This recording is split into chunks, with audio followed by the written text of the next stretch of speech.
एक गांव में रघु नाम का एक गरीब किसान रहता था।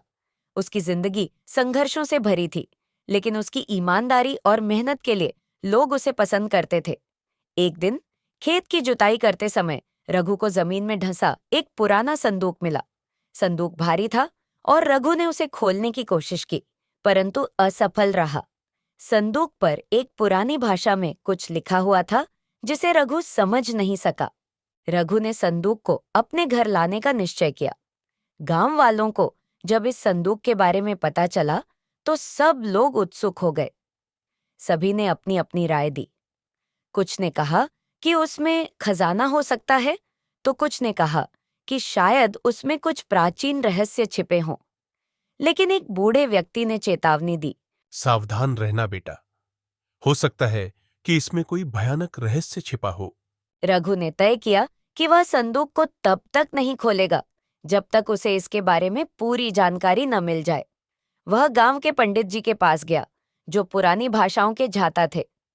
पंडित जी ने लिखा हुआ पढ़ा और बोले, इस संदूक को खोलने के लिए सत्य की आवश्यकता है। रघु उलझन में पड़ गया। वह सत्य को खोजने के लिए क्या करे?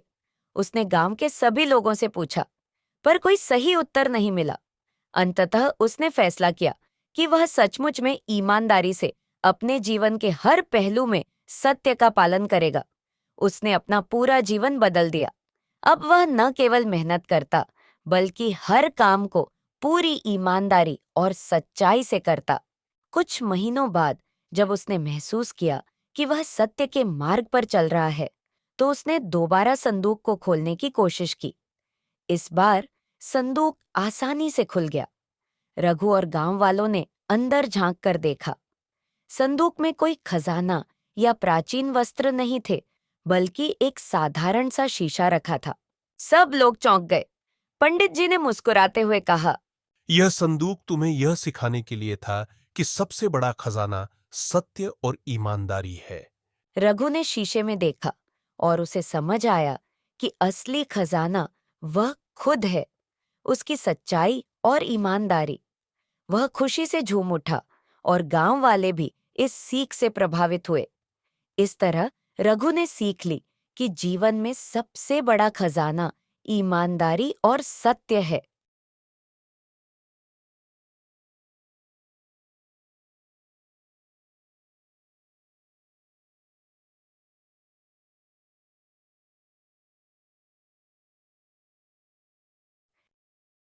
रघु ने शीशे में देखा और उसे समझ आया कि असली खजाना वह खुद है, उसकी सच्चाई और ईमानदारी।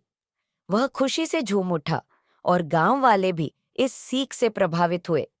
इस तरह रघु ने सीख ली कि जीवन में सबसे बड़ा खजाना ईमानदारी और सत्य है।